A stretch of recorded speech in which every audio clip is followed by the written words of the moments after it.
what we need to think about when we are thinking about planning for cities, especially now that we are going into the devolved system, which means the counties will be in charge of planning under the Cities and Urban Areas Act, is that cities are about people. Yeah? As much as they are about brick and mortar, they are also about people, and people should be the starting point. If you look at our rural settings, it's people who build for themselves settlements, which means they build settlements that are suitable and that meet their day-to-day purposes. But when it comes to the city, we have tended to sort of come up with, dream up these utopias that have no relationship with the way people want to use them, cities that exclude people from the spaces that we create, and that needs to change. We need to always have people in mind and use them as a starting point, which means consult them, ask them what is it that they want their city to be like, and then we plan for that. That's a challenge for planners in this 21st century. It's all about people. It's all about people. That's interesting, yes. Yeah, but I think also one important thing, even when it comes to spatial aspects of planning, you find that we've had a system of planning that excludes a huge majority from the city. If you look at Nairobi, for example, you'll see that a number of areas have been labeled informal. So these areas are not subjected to planning. And this is generating a whole lot of problems, whether you're looking at problems of transport infrastructure, whether you're looking at services, whether you look at water, all of open spaces and so on. Yet these are part and parcel of the city, and they do affect the city. So you have to look at the city holistically and not exclude any segments of the city from planning, be they areas we are calling informal or formal. I mean, it's okay. All right. It's interesting that you mentioned, and perhaps that is true, that because they're in these informal settlements, and we make it better, we now make it politically correct. Instead of calling them slum areas, now we're calling them informal settlements. But that's all that we're doing about it. We're changing the naming about it, but we're not changing the planning or factoring them in. When we talk about those informal settlements, what is the solution to that? Because what happens, and I'll tell you, as you drive outside of the city, heading towards Kitengela, once you pass that flyover at Kitengela, there's a small informal settlement that is just starting to develop after the, there's the underpass. And if you go straight on down towards Athi River, you can tell there's some informal settlements, and that is how they all begin. Is that right? Small little shanties, and then what would be the solution?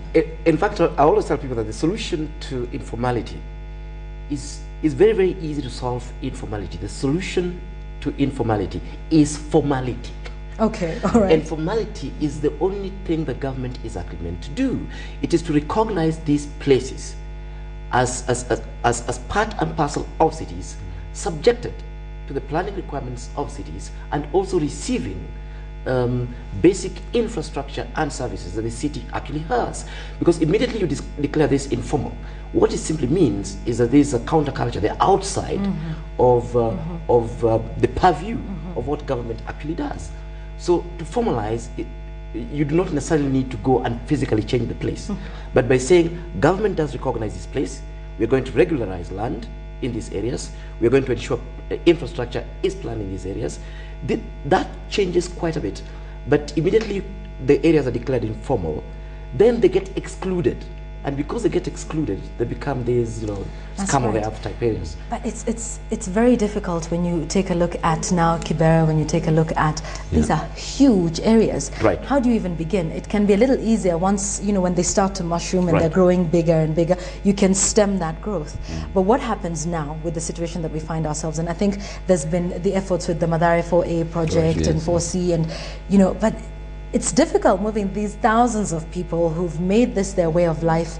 What would be some of the solutions in terms of trying to regularize that? Like, talking about, taking a look at the land and saying this is what we can do. What can we do in these informal settlements to at least try and upgrade their level of life? I think the first thing I would like to say is I look at Kibera, Madare, all these so-called slum areas or informal settlements as an opportunity rather than a liability for the city. Now, how do they develop? It's all about people again. People staking out a claim for themselves in the city because the system excludes them from the city. When planners plan, they do not think about the low-income categories. They just think up, as I said, these utopias for the rich, for people who have money to build nice houses, but they don't think of the low-income segments. And it doesn't necessarily even have to be low-income segments. We have informal settlements that are built by the rich people. So informality is not so much about the conditions of the settlement. It's more about where they stand relative to the legal requirements. So they're out of the legal system, they're out of the tax bracket. So Kibera for me is an opportunity. And it's good that finally, because they've been so resilient and they've colonized that space, the government has to deal with them where they are. So Soweto East, for instance, they are building, they are upgrading in situ, rather than creating a settlement away and then moving those people there. Okay, all right. So it can be done while they're there. It can actually be done because and even in the country, you look at our collaboration with the Italian government, and this brought some infrastructural and service investment in Korogocho. I went to Korogocho before that project started, and by the time the project was finished, Korogocho had been improved quite significantly. I mean, the physical conditions in Korogocho had been improved quite a bit, and I think these are some of the ideas that we need to start looking at, pragmatic ideas. When I look at in situ upgrading, there's nothing that makes it impossible, for example, to do a road in Kibera or to provide light. I mean, Dr. Light did provide lighting there, or to provide water. I think it simply is an excuse. But the point I wanted to highlight, Yvonne, is that I think the bigger problem with Kibera, and this is linked with our political class, is that a lot of these people do not feel bad enough about Kibera. They don't, because Kibera is a dangerous settlement. Children live on top of sewer and they die there. It's one of the worst settlements. I've been to many informal settlements around the world. It's one of the worst settlements around the world. But as a people, we've never reached that point where we are saying a Kenyan cannot live like this. Absolutely. It's simply that we've accepted that a Kenyan can live like that. That has become our new law. So it's a matter of will that of the child, people. I mean, look at the case of IDPs. We saw them in tents in 2007. What did we say? A Kenyan cannot live like that. There are more IDPs than people who live in Kibera. And we settled them as a country. The issue is that we don't have the will. We don't, I mean, this has become a norm for us. We've accepted that people can live worse than, animals. Right. So it's a matter of the will, because I think every time we look at that, we say, oh, it's impossible, and, the slum is so big and you cannot access certain areas. It's just a matter of saying, no, let's do something about it, and we can begin to do that. And you've talked about it being done in situ, meaning on site, that they don't have to be moved to another area. Things can be done while they continue to reside there. Then let's go back then to the beginning of it, which is the planning of urban cities, urban towns, municipalities. What are the issues that we need to put in mind when we start planning a city? It is said that our water system is still the same it was pre-colonial. And look at the number of houses and apartments and everything that is coming up. We don't seem to be upgrading. Just perhaps you can explain to us what we would expect the presence of the Ministry of Lands to be doing, and also within the county governments, because now they will be responsible for the counties in which they are planning. How does that happen of a town, of a city? I think the beginning point is the traditional view of the city in this country is that it's a place you go to work. It's not your home.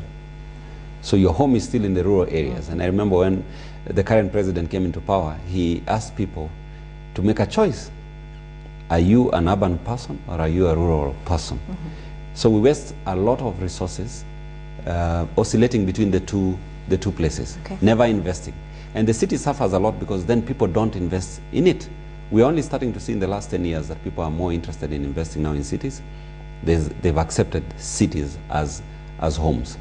Now, if we think like that, then we have to deal with some of the legacy that we've come up with. For instance, the legacy of residential zoning or functional zoning, where we segregate areas, both according to land use and also social class. And that has to stop. It has to be that I can live next to where I live. I can live next to where I work. Okay? So that I can walk to work rather than take a matatu to work.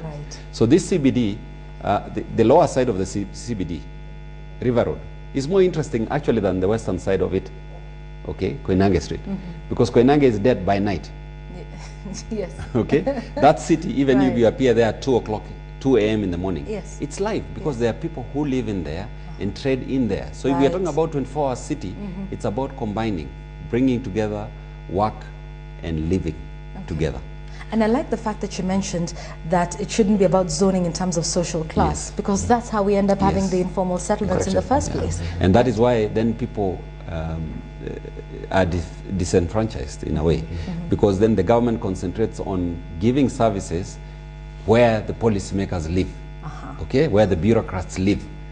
It's human nature. You want to provide for yourself, Yes. and you will always say, if a little extra is left, I will provide for the other. Okay. But if all of us live from the same street, with the same level of services, we have access to the same level of services, to the same road that is not potholed, to the same road which has piped water, to the same road which has electricity, then we all have access to the same level of services.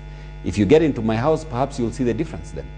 Okay, About the yes, income. That's right, yes. By the kind of absolutely. sofa Yeah. I sit on. Yeah. But that's by choice now. Yes, yes. But then the basic services, the public utilities and services, we all should have the same access to them, equal access. All right, okay. Yes, I just want to highlight that actually our planning has also been very haphazard. I mean, if you're looking at this physically, and the actors involved, you'll find that we had Ministry of Lands, who are basically in charge of land use planning. You had local authorities that had their bylaws, you know, guiding a whole lot of things. You had Ministry of Transport, working on roads and all these things. You had Ministry of Health, Yes. looking at issues of water and waste in cities and so on. You had NEMA. You basically had, you know, hundreds of agencies whose role was never coordinated. So it's not surprising that they ended up creating thoroughly dysfunctional cities, because you know, where roads would be putting the road is not where housing would be putting, Okay. you know, accommodation. Right, yes. And it is not what is being, the area where NEMA is complaining should be improved environmentally might not be the place where, you know, council is approving new developments and so on. Okay. So that's a past, sort of a past that we're coming from, a totally disorganized past from a planning framework's point of view. But now, I mean, if you look at the new Cities and Urban Areas Act that was signed by the president, I think, early last year. Last year. Yes. Yeah, it does actually provide an opportunity for integrated development planning, where an overall planning framework has been put in place. Categorization of cities and towns has been put in place. What needs to be done, from transportation to infrastructure to services, both social, are spelled out there. But even more importantly, which I think is a great opportunity for us as a country, is the space for participation of residents in determining the shape of the cities and towns. So the challenge would be whether we are capable of unlearning Yeah, the old way of the doing old way of doing things. things, and embracing the opportunities that have been created through some of this legislation. And I went perfect. The fact that you Maybe. mentioned that there's all these ministries and all these agencies that are working, and they sort of work, you know, separately, independently, and then of course the clash happens when, and that is what we see our cities and towns, and we see all manner of haphazard structures coming up all over the place. Ideally, what would be the best way? Who would be the one person or institute or body or ministry that would be charged with planning and, say, speaking, you know, having representatives from the Ministry of Transport, Ministry of Water? Is that the solution going forward, that we have a central body that deals with planning? Yeah, you see, I mean, if you're looking at integrated plans, it means there must be somebody who integrates. And I would assume that actually this would be a Ministry of Planning, or because Lands has failed to do it in the past. They're the ones who are meant to be in charge of all this. Because, I mean, for this to even work well, you will see that, yes, I mean, we may have our plans, we may have our priorities, and then we hold an election. And once you hold an election, somebody wins as a governor. They also do have things they promise the electorate. And these have to be fused into one plan. And somebody should be able to monitor it and reconcile it where there clashes with what was actually there before. In other countries, that's what they call mayoral priorities. And then, of course, we have longer term plans like our Vision 2030 and stuff like that. These have to be fused with actual physical planning that you know, that we're doing in the country, so that you have a proper integrated you know, planning system. But as far as I'm concerned, I don't think we feel that badly about planning in the country anyway. I spent a bit of time looking at CORD and Jubilee manifestos. Yes. They give a wide berth to things planning. Things planning, yes. In fact, they don't even mention it. They don't even mention it, and we'll talk about that because this is very important now. We're going into an election year, and we have promises being made on a host of issues. But I think the one thing that's most important, and that we still need a lot of education on now, is the role of the county governments in planning the areas in which we live, the spaces in which we work, you know, our transportation system, whether we'll use a matatu from here to there. Of course, many people are saying that, you know, there's the Vision 2030 and there's the manifestos, and people are saying it's just a copy of the Vision 2030, but we'll come to that in a moment. But what can residents expect from their county governors, above all else, in terms of planning their cities, their towns, their villages, their municipalities, wherever it is that they reside and work? I think the change in attitude first amongst our bureaucrats is that planning is a local matter. They have to take planning as a local matter. It's about people. People are localized in certain spaces, and they deal with unique issues, issues unique to their locality. So one opportunity with the devolved system of government is then that local authorities become planning authorities. Because the system we had before was you have the Director of Physical Planning in the Ministry of Lands and Settlements, who is responsible for all planning in the country, which means the national level is controlling local planning. Local planning, yes. Okay? And when that happens, the participation of the people is not guaranteed, of the local people. But when you have your governor directly in charge of planning, he is the one who has to answer why the city doesn't function. Yeah, he is the one who knows what the needs of the people of that city are. Okay, so if it's a city in a region where people love to trade on the outside, on the street, then he has to figure out a framework, a special framework to allow that to happen. If it's a city where people are a bit more sophisticated, they want things inside buildings, then you provide that. And that's what's interesting. It doesn't always have to be a set formula or a set plan. This is, like you say, people-based, and it's based on what they want. What they want. Okay. Yeah. And that way we get unique cities, a very interesting urbanization framework, whereby you can go to one town and get something very specific to that town, and then you go to another and get something very specific to that one. That's what drives domestic tourism in many countries, that every city has something to offer, because it's unique in its own way. It has a heritage that is protected. Not everything is the same. We have promoted a culture of sameness. It's the same template that we impose on every town, every town, every town. And that has to change. All right, okay. I think we do have great opportunities, both from physical and again, I mean, what Lawrence is saying, planning as if people matter. Yeah, because we can argue that a lot of the cities that we have now are cities we inherited, and they came with a lot of problems, even from colonial times, of segregation and so on, and people just flooded the place. But 50 years down the line, we've learned one or two things, and the counties are going to be opportunities for new urbanization. So they become opportunities to actually do things right. But the point I really wanted to emphasize is that a lot of our people still believe that plans or planning are some excellent, beautiful documents and excellent, beautiful models made in China, for goodness sake. Plan is about people. I mean, it's just like it's at as home. simple as that. You cannot borrow your neighbor's plan and say we shall implement this. I mean, is you sitting around the table deciding that, oh, you know, this year this is what we want to do. Our child is doing class 8, so we need to do 1, 2, 3, 4. Right. So is city planning. So is urban planning. Citizens should be empowered, and I'm using that term purposely. We didn't have citizens of rural areas. Citizens belong to cities. Citizens should be empowered to be able to actually make decisions in terms of how they want the cities to be. Based on their circumstances, and that is relevant to them. A lot of people think planning is for the technocrats, is for professors and doctors such as yourselves, and that, you know, why leave it to the locals? Well, we don't know anything about planning. If you ask me, I don't know what it is.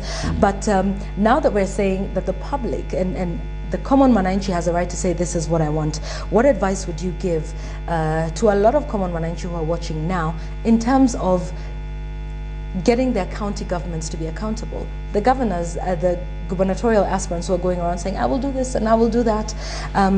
At what point and how will they engage with their county government and with their county governors what are the things they should be telling those aspirants now as they do door-to-door campaigns, as they tell them this is what I will do? Because, you know, we've heard some of the aspirants, to be honest, saying things that have got nothing to do with being a county governor. You know, that are just, so it raises the question about the understanding of that. But let's educate the public now. What should we be asking our governor to do for us in our cities and towns? Yeah, I think to empower them, we have to let them know first that they are the planners. They are the planners. The only things planners do, trained planners do, is add value to their ideas, add value to their thought processes, okay, and guide them towards a better result. So people are the planners, and they should be engaged in processes that have something to do. A lot of money is going to go to these counties, okay, and to prevent people from investing in products that they've not asked for and they don't need. Yeah, like I suspect what they'll do, like with CDF, is just going to building. Yes. But all people need is water. Yes. I need water on my street. For now, I don't care about a road. I can walk to work. Okay. I need water, clean water. So they should be able to set the planning agenda at the local level. They should engage their governors, and in a very engaging way. They should demand to participate in local planning processes so they can set that agenda.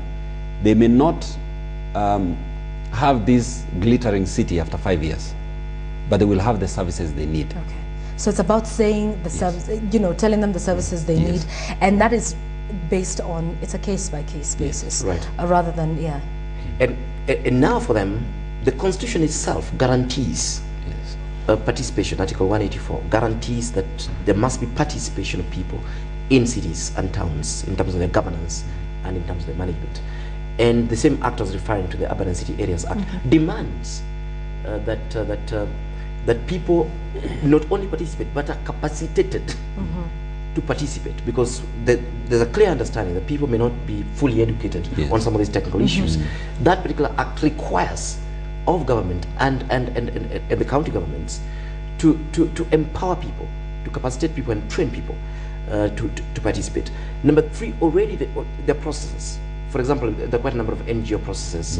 We have the urban civil society forums, of this world, we have Kenya Climate Change Working Groups. We have a whole lot of civil society that have been doing parts of this indirectly, and this becomes spaces that the people can demand that the local authority enable them through their own CBOs, through their own NGOs, through their own popular urban movements, and demand even financing and technical capacity, so they can be able to start engaging more meaningfully with, say, issues of waste management in their city, of issues of, say, culture in their city, of issues of, say, non-motorized transportation. I mean, we have pedestrians being run over everywhere. Most of our accidents in this country are actually pedestrians. So this is an issue that already the Constitution envisages that planning will focus on people. Number 2, the Constitution and subsequent legislation is starting to break this into something. The biggest problem is that there's a gap. People don't know. Yes, that's right. And the governors also don't know. That's right. Yes. Okay, let's talk about that. Let's delve into a little bit of politics now. When you take a look at the manifestos that are being put out there, are we taking urban planning, and now that you've mentioned that urban planning is all about people, again, it goes back to the heart of it. Right. Are they factoring in the people that they are going to be serving? Not ruling, but serving, because leadership is servanthood. Yes. But is that factored in, or is it all just politics? And what would you like to see? What would you have liked to see in a manifesto? What would you have liked to see them say that they're going to do this for the people in this area, and perhaps on a national level?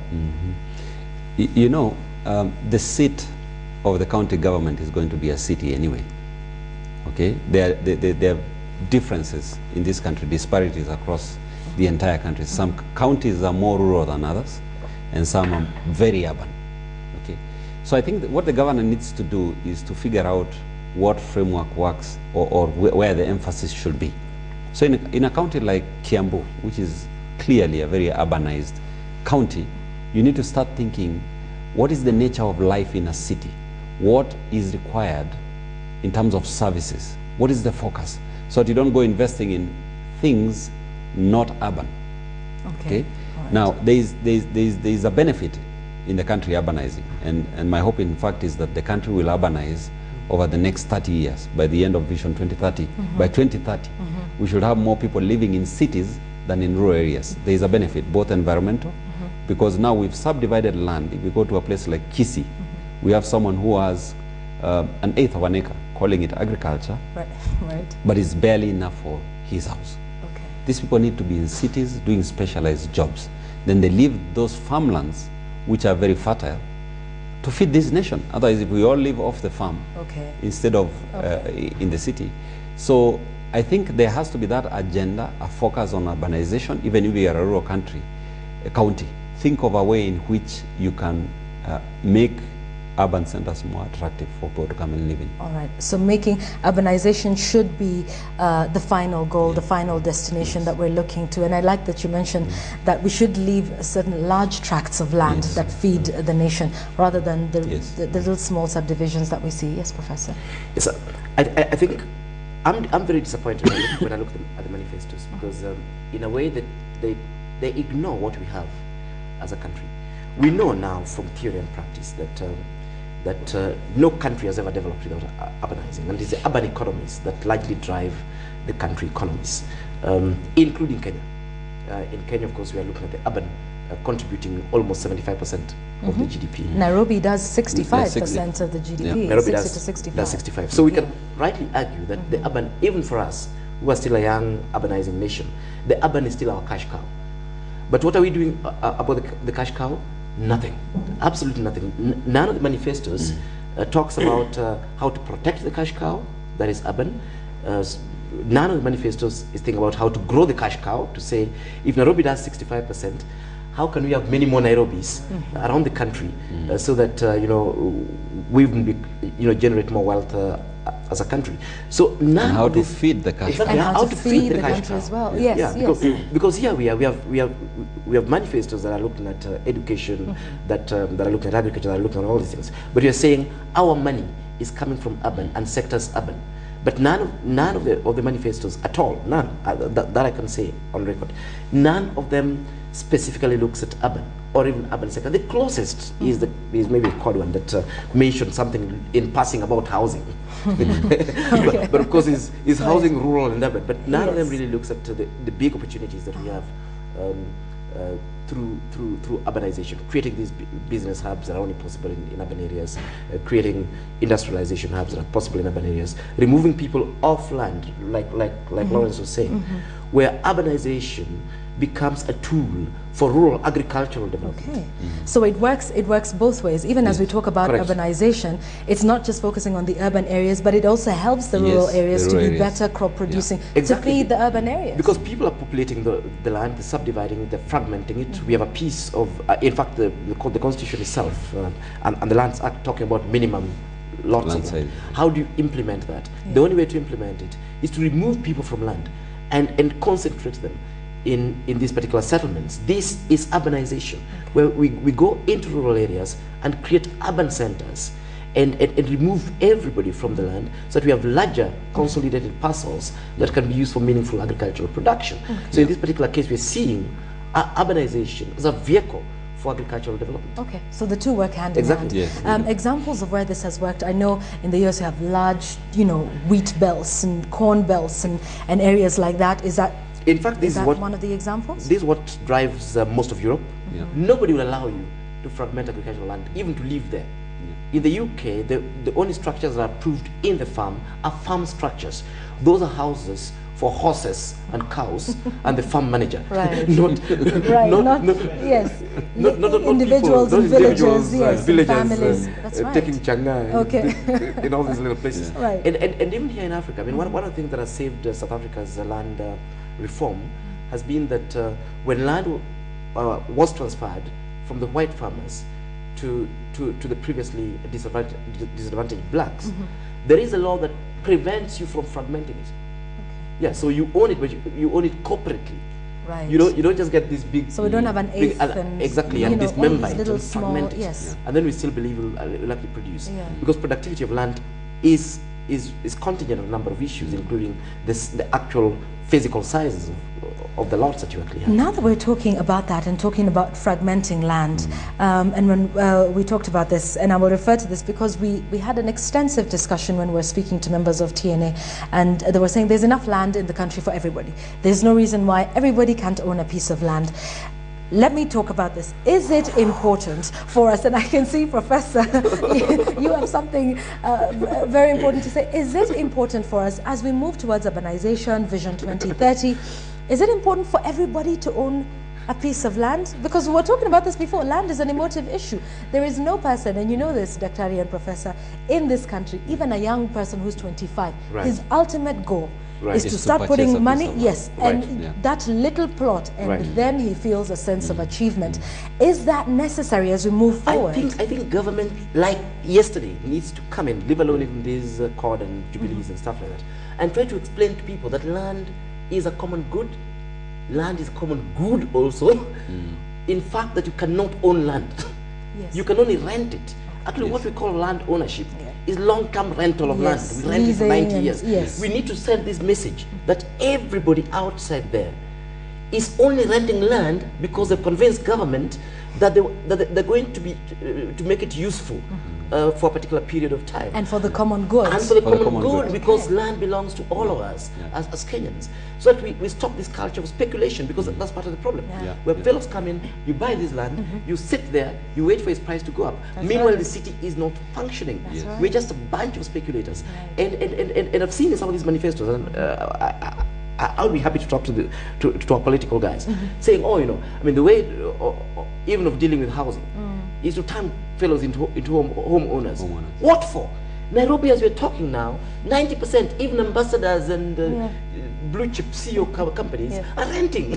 What's wrong with that? If there's somebody who can actually supply good enough rental stock at a good enough price, why are we giving ownership as responsibilities? What will it take for us to say that, look, I don't have to own a piece of land for me to be successful? What would it take? That's what I wanted to say. It requires a cultural revolution.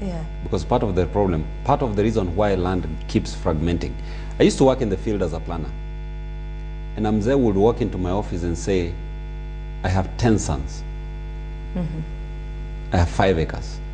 There you go. And I want each one of them to get a piece of this land. Right. And I tell him, okay, once I remove the roads and meet all the requirements of the Physical Planning Act, this will be an urban center. It will not be agricultural anymore. Are you aware of that?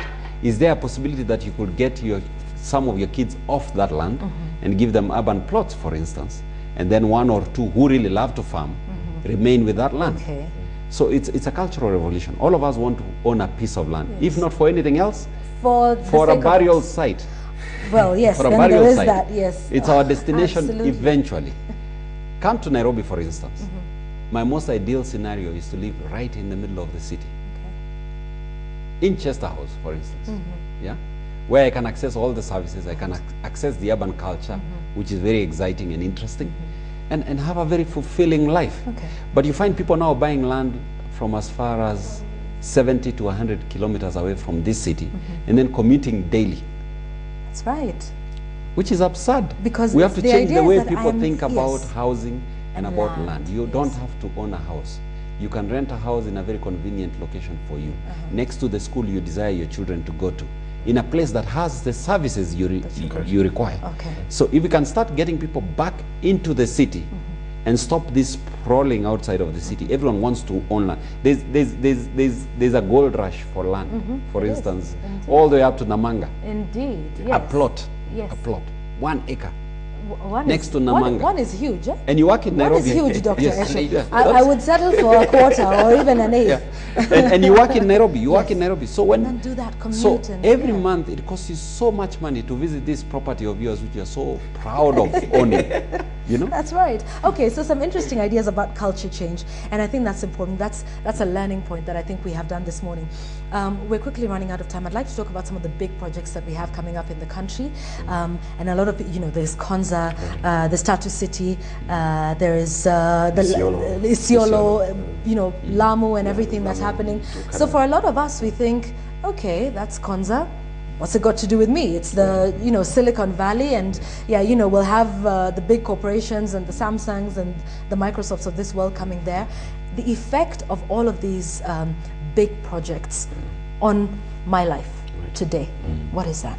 I will let the professor talk about it because I'm involved in Konza, so my so okay, fine. my We shall not have will your be very muted. I don't want to. Right, I know okay. Dr. Ndemo is watching this program, so. So yes, we'll make sure it's not you selling Yes. the project. All right, fine, Professor. Yes, I think it goes to the heart of what we're discussing today.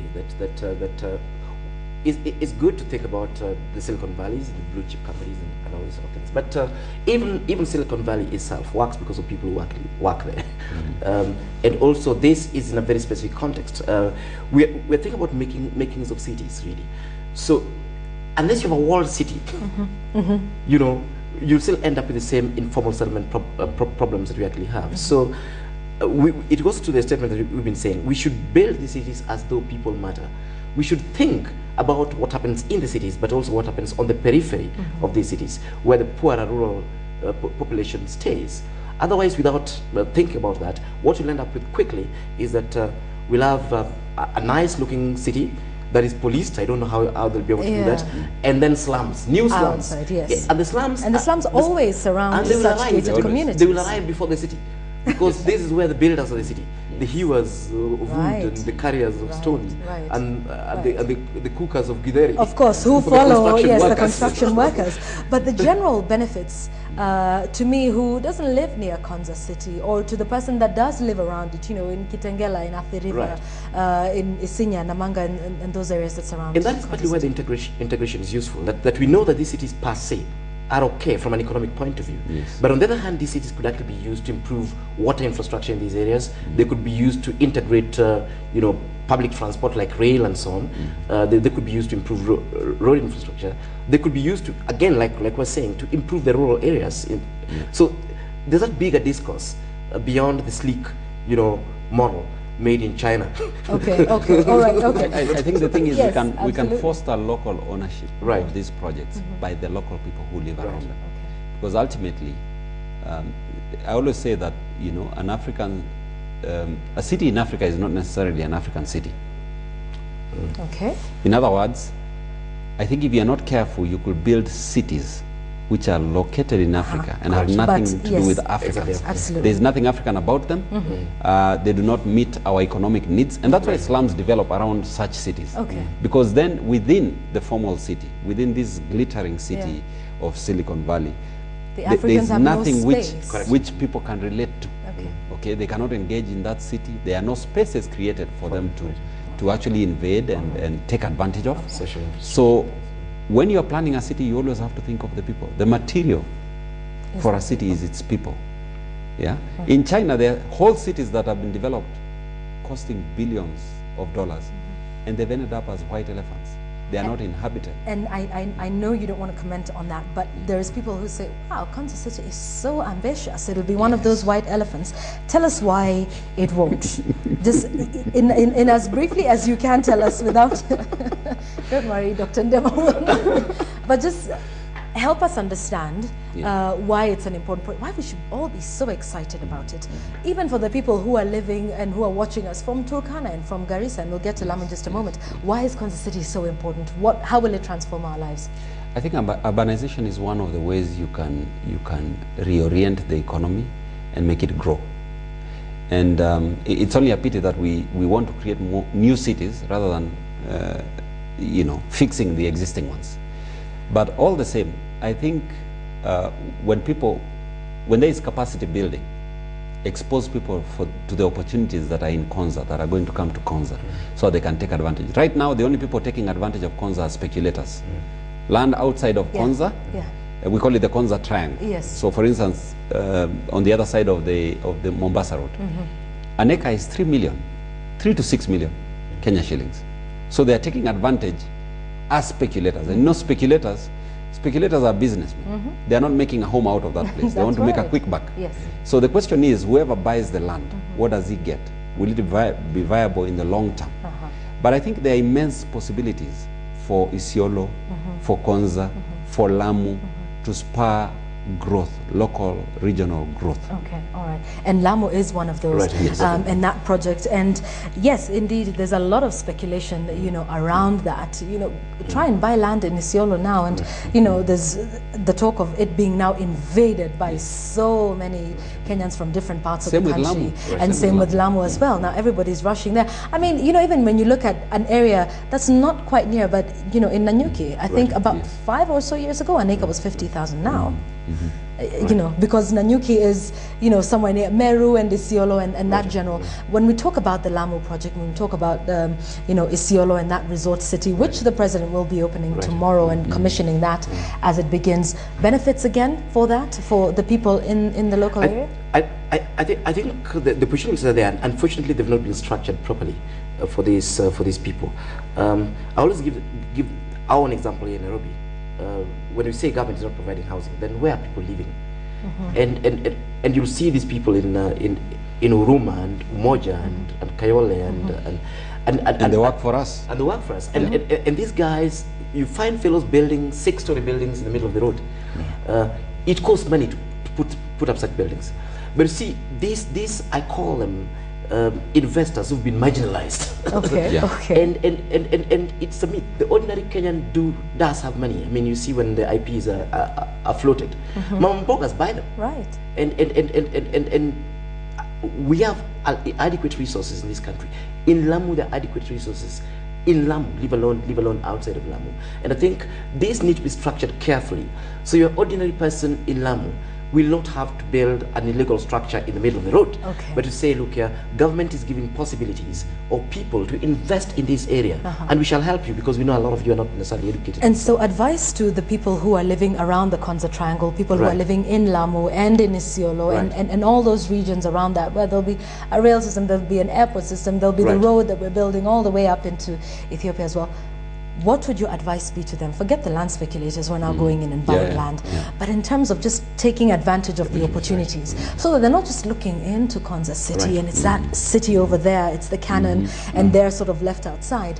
For an ordinary Mwananchi like me, what advice would you give to take advantage of these opportunities? I think that what they need to do is to stop being fixated on their pieces of land, but educate yourself about the huge opportunity that is coming with the Techno-City, inside of the land of the Techno-City. How can they own a piece of that Techno-City? Okay, save up your money, stop wasting it on land. By owning a piece, are we talking about buying land in Konza City, for example? That's something they can engage the government about. They can tell the government, I am willing to invest and I have 10 million, but I don't want you to sell me land for 10 million. I want you to give it to me for free with the services, and then I can build my structure. There is immense opportunity in this country. We have investors who will build. The housing sector is booming because of Kenyans, not because of foreigners. The problem is when we tend to come up with these grand projects, we tend to think the investor will be an external person, an outsider. So we are engaging Chinese to come and build Konza, you see? We're engaging anyone else apart from Kenyans. And the Kenyans can build that city in 10 years. If you rely on outside investors, they'll build it in 30 years or perhaps 100.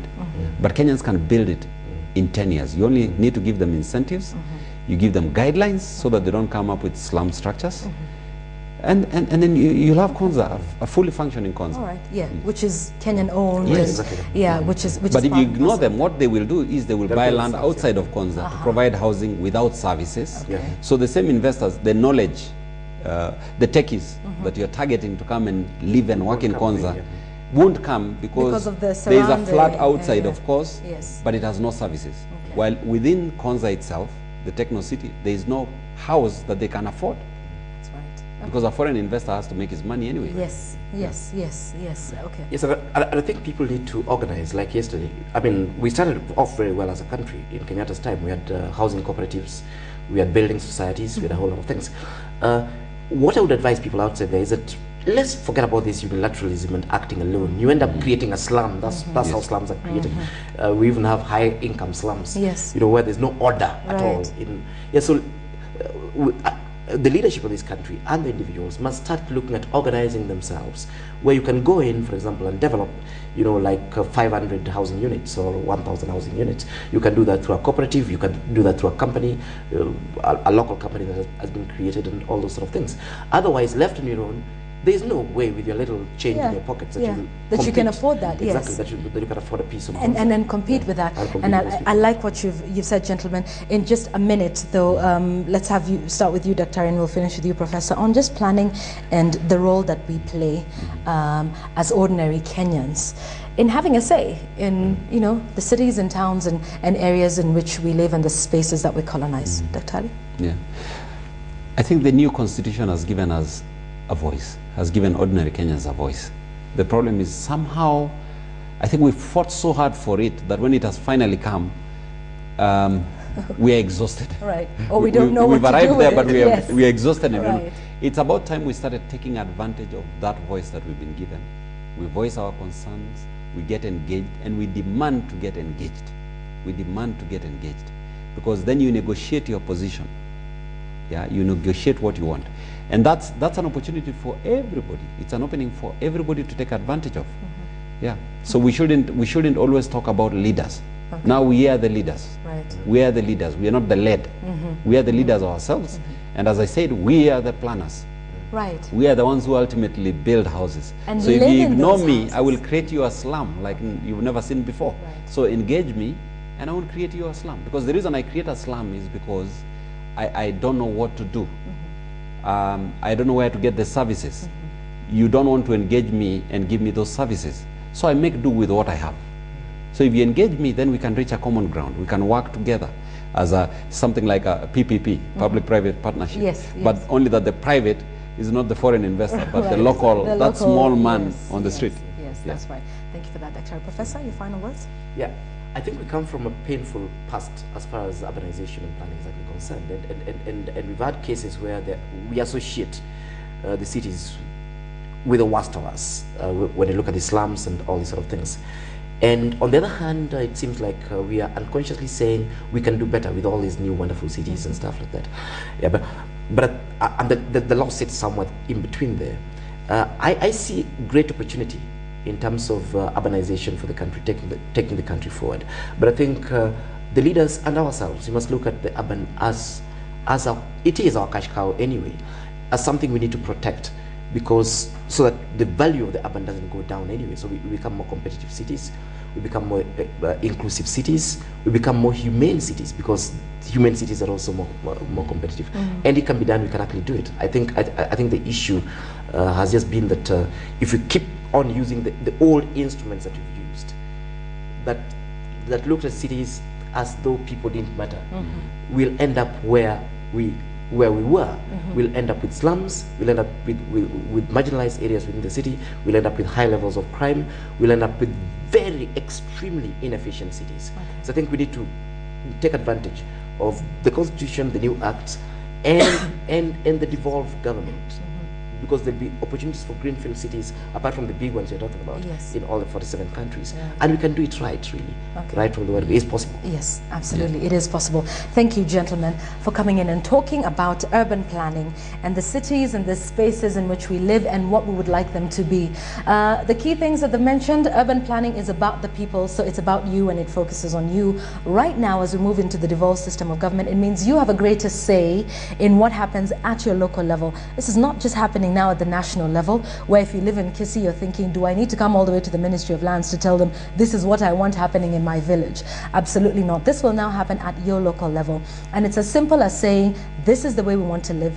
These are the services that we require, and asking your leaders or those who are aspiring to be your leaders how they're going to address those issues. So it's not even just about the national thing anymore. It's not about the political seats. It's not about the numbers. This time, you are the leader and this has to work for you. What do you want? in wherever the area that you live in. Is it water that's the problem? Is it roads? Is it infrastructure? Is it the number of structures? Remember, urban planning is about the people and it's about you. And those are the issues that you should be holding these people to account for when they come to ask for your vote. So hoping that this discussion has enlightened you as much as it has enlightened me as well. It's a few minutes after 8 o'clock. Actually, it's 12 minutes after 8 o'clock. Had a riveting discussion there. I didn't realize how much the time has gone. Let's take another short break now, right now on Sunrise Live.